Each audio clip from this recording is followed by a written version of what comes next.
ಗಂಡ ಹೆಂಡತಿಗೆ ಮುಖ್ಯವಾದ ಕಿವಿಮಾತುಗಳು. ಗಂಡ ಹೆಂಡತಿ ಮಲಗುವ ಕೋಣೆಯು ಕತ್ತಲಾಗಿ ಇರಲೇಬಾರದು. ಗಾಳಿ ಬೆಳಕು ಬರುವಂತಿರಬೇಕು. ಗಂಡ ಹೆಂಡತಿ ಮಲಗಲು ಒಂದೇ ಹಾಸಿಗೆ ಮತ್ತು ಒಂದೇ ಹೊದಿಕೆ ಬಳಸಬೇಕು. ಗಂಡ ಹೆಂಡತಿ ಊಟ ಅಥವಾ ಸಂಭೋಗ ಮಾಡುವ ಮೊದಲು ಮೂತ್ರ ವಿಸರ್ಜನೆ ಮಾಡಬೇಕು. ಗಂಡ ಹೆಂಡತಿ ನಿದ್ರಿಸುವಾಗ ನಿಮ್ಮ ಪಾದಗಳು ಬಾಗಿಲಿನ ಕಡೆ ಚಾಚಿರಬಾರದು.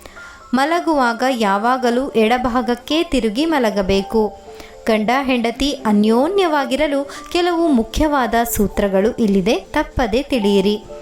ಸಾವಿಲ್ಲದ ಮನೆಯಿಲ್ಲ, ಜಗಳವಿಲ್ಲದ ದಾಂಪತ್ಯವಿಲ್ಲ. ನೋಡಿ, ಇದೇ ಕಾರಣಕ್ಕೆ ಗಂಡ ಹೆಂಡತಿ ನಡುವೆ ಜಗಳ ಉಂಟಾಗುವುದು.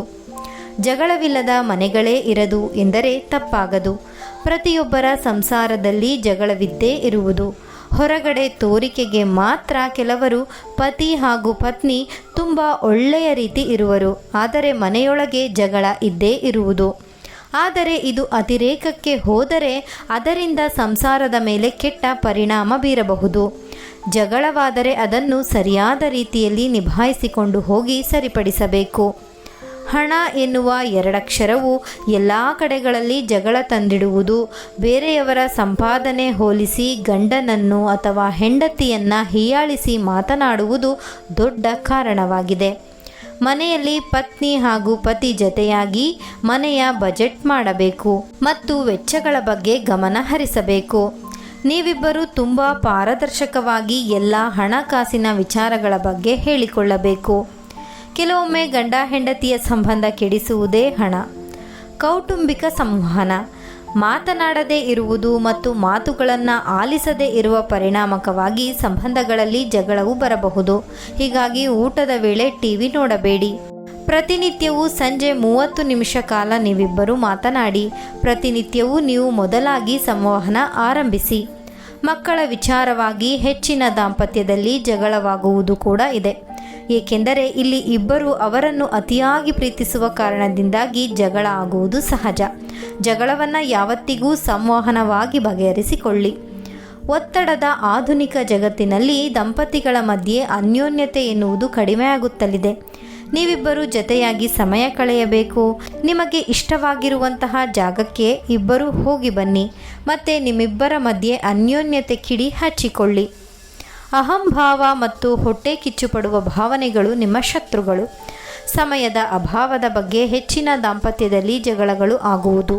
ಪತಿಗೆ ಸಮಯವಿದ್ದರೆ ಪತ್ನಿಗೆ ಸಮಯವಿರುವುದಿಲ್ಲ. ಹೀಗಾಗಿ ಇಬ್ಬರಿಗೆ ಜತೆಯಾಗಿ ಕುಟುಂಬ ಸಮೇತರಾಗಿ ಎಲ್ಲಿಗೆ ಹೋಗಲು ಆಗಲ್ಲ. ಇದನ್ನು ಕಡಿಮೆ ಮಾಡಲು ನೀವು ವಾರಾಂತ್ಯದಲ್ಲಿ ಪ್ರವಾಸ ಯೋಜನೆ ಹಾಕಿಕೊಂಡು ಅದರಲ್ಲಿ ತಪ್ಪದೆ ಭಾಗಿಯಾಗಿ. ಸಂಬಂಧದಲ್ಲಿ ಯಾವುದು ಆದ್ಯತೆ ಎನ್ನುವುದರ ಮಧ್ಯೆ ಪತಿ ಹಾಗೂ ಪತ್ನಿ ನಡುವೆ ಜಗಳವಾಗುವುದು ಇದೆ. ಅಧಿಕಾರ ಎನ್ನುವುದು ವೈವಾಹಿಕ ಸಂಬಂಧದಲ್ಲಿ ನೀಡಿದಾಗ ಮಾತ್ರ ಬರುವುದು. ಮೊದಲಿಗೆ ನಿಮ್ಮ ಆದ್ಯತೆಯು ಪ್ರೀತಿಯಾಗಿರಲಿ.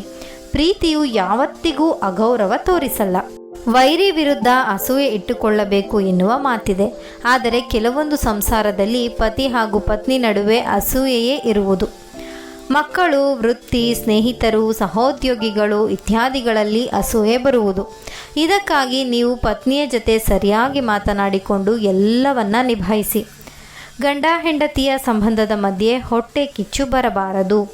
ದಾಂಪತ್ಯದಲ್ಲಿ ಕೆಲವೊಂದು ಸಲ ಧರ್ಮ, ಆಚರಣೆ, ಸಂಪ್ರದಾಯಗಳ ಬಗ್ಗೆ ಜಗಳವಾಗುವುದು ಇದೆ.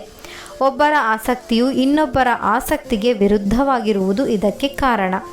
ಮನುಷ್ಯತ್ವ, ಏಕತೆ ಕಡೆಗೆ ಹೆಚ್ಚು ಆದ್ಯತೆ ನೀಡಿ. ಪರಸ್ಪರರಿಗೆ ಹೆಚ್ಚು ನಿಷ್ಠರಾಗಿ ಇರುವುದು ಇಲ್ಲಿ ಅತಿ ಅಗತ್ಯವಾಗಿ ಇರುವುದು. ಕಳೆದು ಹೋಗಿರುವ ವಿಚಾರ. ಯಾವತ್ತೋ ಕಳೆದು ಹೋಗಿರುವಂತಹ ವಿಚಾರವನ್ನು ಹಿಡಿದುಕೊಂಡು ನೀವು ಜಗಳವಾಡಿದರೆ ಆಗ ಅದರಿಂದ ದೊಡ್ಡ ಮಟ್ಟದ ಹಾನಿ ಆಗುವುದು.